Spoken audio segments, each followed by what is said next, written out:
saya melihat apabila kita melangkah ke era yang lebih rancak dari sudut artificial intelligence AI yang sering disebutkan oleh Yang Berhormat Datuk Seri Anwar Ibrahim Perdana Menteri kita, Yadim tidak ketinggalan, mesti berada sebagai salah seorang pemain di dalam AI ini. Yang paling utama ialah dakwah di AI ini adalah merupakan suatu keutamaan Yadim sendiri. Begitu juga dengan keadaan pasca normal yang kita lihat setelah kita melalui tempoh PKP yang panjang akibat daripada wabak COVID-19 yang lalu. Yadim juga berperanan bagaimana sebagai sebuah badan dakwah yang diamanahkan untuk 3 bidang utama, iaitu bidang pendidikan, sosial dan kebajikan, memainkan peranannya dalam pasca normal ini. Dalam keadaan keserentakan dan juga kerencahan yang berlaku, silih berganti begitu cepat dengan kadar yang kadang-kadang tidak terkejal di akal manusia, maka itulah peranan Yadim juga mesti berlari, bukan hanya berjalan sebenarnya. Kita tidak boleh sekadar hanya berbangga dengan the glory of the past ataupun kebanggaan silam. Kebanggaan silam itu telah dicatat dalam sejarah. Itu tidak dapat dinafikan lagi. Tapi bagaimana kita harus mengulang kejayaan silam itu dalam realiti semasa di dunia akan datang 50 tahun. Alhamdulillah, kita kembali semula di Forum Perdana Ehwal Islam yang dibawakan dari Masjid Putra Putrajaya, dianjurkan oleh Yayasan Dakwah Islamiah Malaysia dengan kerjasama Jabatan Kemajuan Islam Malaysia JAKIM dan dibawakan oleh Bank Islam Malaysia Berhad. Kita masih membincangkan tajuk kita 50 tahun Yadim membumikan kalam Allah. Baik, saya nak kembali semula kepada Yang Bahagia Datuk Ahsanuddin. Tadi seolah-olah kita gambarkan tentang wawasan baru tentang Yadim. Setiap dasawarsa ada cabarannya. Saya ingat seawal tahun 90 bermulalah era dakwah blog. Masuk tahun 2000 dakwah media sosial. Sekarang pergi AI pula, Datuk. Macam mana Yadim nak mendepani kumpulan-kumpulan generasi AI ni, Datuk? Silakan. Ya, kalau kita tengok cabaran yang semakin mendatang dalam era kita AI ini, tengok saja peranan media sosial seperti TikTok kan. Ya. Cabaran pada hari ini, kita mahukan para pendakwah yang Yadim bersama-sama dengan NGO-NGO lain, sebab Yadim tidak mahu merasakan diri dia sahaja yang pendakwah. Kita nak semua NGO-NGO pendakwah merasakan bahawa Yadim ini milik mereka semua. Guru-guru kita di Mahat Tafiz dan di mana-mana saja merasakan bahawa Yadim ini milik mereka. Sebab itu kita kena melihat dan melatih para pendakwah kita, sukarelawan kita dan NGO-NGO yang bergabung dengan kita supaya memahami isu-isu yang ada pada hari ini. Seperti Imam Ibn Qayyim mengatakan, faqidu syai' la yu'ti. Orang yang tidak memiliki, dia tidak akan mampu untuk memberi. Dia si konten, sudah tentu kita perlu lakukan pendakwah yang ada ilmu, ada pengetahuan. Tetapi pada waktu yang sama teknik menyampaikan itu.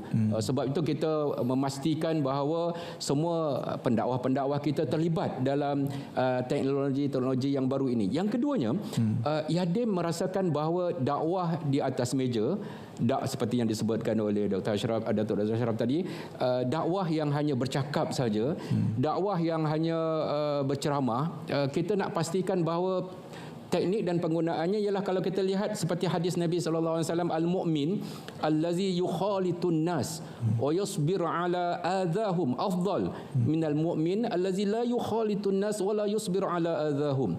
Seorang beriman apabila dia akan menjadi lebih baik. Dia beriman dan dia bergaul dengan manusia. Dia turun kepada masyarakat menghadapi isu-isu yang dihadapi oleh masyarakat, dan dia bersabar di atas karenah itu, dia tentunya lebih baik daripada seorang mukmin yang lain. Sebab itu hari ini Yadim bersama dengan NGO bersama dengan Yadim, bersama sukarelawan, bersama dengan sukarelawan Yadim di universiti, di college, di sekolah-sekolah, kita membawa satu obor, satu semangat supaya marilah kita terjun bersama dengan masyarakat, kerana bukan mudah untuk melihat cabaran bagaimana nak menyusun para pendakwah yang mempunyai ragam yang bermacam-macam, dan nak menyusun madu'u, orang yang kita nak ajak itu dengan bermacam karenah mereka juga, satu tugas yang sangat besar. Tapi oleh kerana dia adalah merupakan tanggungjawab, maka tidak ada pilihan. Yadim bersama dengan mereka yang pernah bersama dengan Yadim akan meneruskan risalah yang cukup baik. Baik, alhamdulillah. Mudah-mudahan kita doakan impian ini terlaksana. Datuk Haji Nikai, satu perkara yang saya nak tanya kepada Datuk. Datuk ni orang lama dalam dakwah. Saya ingat susah, duka semuanya ada. Namun hari ini masyarakat seolah-olah tak merasai kehadiran pendakwah. Apabila pendakwah menasihati influencer supaya belajar, influencer pula nasihat pendakwah, ustaz tak banyak belajar lagi tu. Jadi dah terbalik dunia. Macam mana nak tingkatkan kredibiliti pendakwah supaya kata-kata, akhlaknya jadi satu teladan kepada ummah, Datuk? Ya. Pengalaman saya yang saya lihat waktu saya mula-mula mengambil alih Yadim, bahawa masyarakat kita tidak tersusun sebenarnya dari segi sosial. Kita ada susunan organisasi politik yang begitu cergas. Maka langkah saya fikir bahawa pada waktu itu bahawa fungsi dakwah yang utama sekali ialah penyusunan masyarakat kita supaya daya gerakan itu teratur, tersusun dan mempunyai hasil yang berkesan. Sebab itu maka saya nyusun pertama sekali ialah para intelektual, ya, para ilmuwan. Pada waktu itu sudah tentu ada perbezaan image antara ilmuwan yang mendapat pendidikan akademik dengan ilmuwan pendidikan agama. Masing-masing tak bertemu.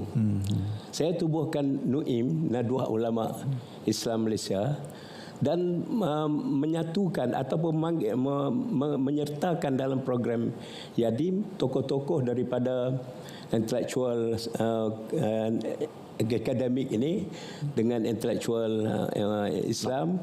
Di antara tokoh-tokohnya ialah Profesor Zainal Kling, Ismail Hussein, dan saya gabungkan dengan Usman Muhammadi. Apabila disatukan itu, rupa-rupanya tidak ada perbezaan.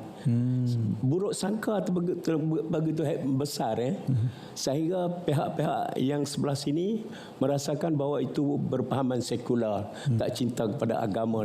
Apabila duduk bersama, bincang perkara-perkara bersama, didapati bahawa orang yang kita kata mereka itu tidak berminat tentang agama, rupanya mempunyai semangat yang cukup kuat untuk menyumbang kepada agama. Jadi di bawah NUIM itu saya anjurkan program-program sama ada di luar negara ataupun di dalam negara menyatukan pemikiran mereka. Alhamdulillah itu di kalangan para pemimpin intelektual ini. Dan begitu juga susunan dari segi NGOs, ya, NGOs. Jadi kita tubuhkan Majlis Amal Islami waktu itu, mengumpulkan semua badan-badan dakwah ini. Saya berpesan kepada mereka, kita mesti ada satu yang kita setuju. Yang saya propose pada waktu itu ialah bahawa Islam adalah agama negara dan kita bekerja di atas dasar itu, dan apa-apa persetujuan kita bincang dalam konteks itu. Perbezaan pandangan yang lain masing-masing bawalah. Tapi dalam Yadim mesti kita tumpukan kepada perkara yang sama. Alhamdulillah kita dapat mengumpulkan dalam kongres yang kedua, saya rasa perwakilan MAIM pada waktu itu lebih daripada 2,000 orang. Masya Allah. Kemudian saya ini satu puak yang cukup penting, cukup berkesan dalam penyatuan itu, cukup menimbulkan satu yang very positif untuk dakwah. Dan yang ketiganya ialah penyusunan dari segi gerak kerja sukarela. Itu tubuhkan pasukan Al-Falah, mengumpulkan antara orang muda dengan orang tua. Saya dapat melatih lebih kurang 30,000 orang pada waktu itu untuk bergerak dalam kegiatan sosial, ya. Dan ini memberi kekuatan Sebab itu kita tumpu pada dakwah pula di Sabah misalnya. Kita pastikan bahawa 70% rakyat Sabah mesti beragama Islam. Sekarang sudah sampai. Alhamdulillah. Dan alhamdulillah 70% rakyat Sabah adalah beragama Islam. Oh, bukan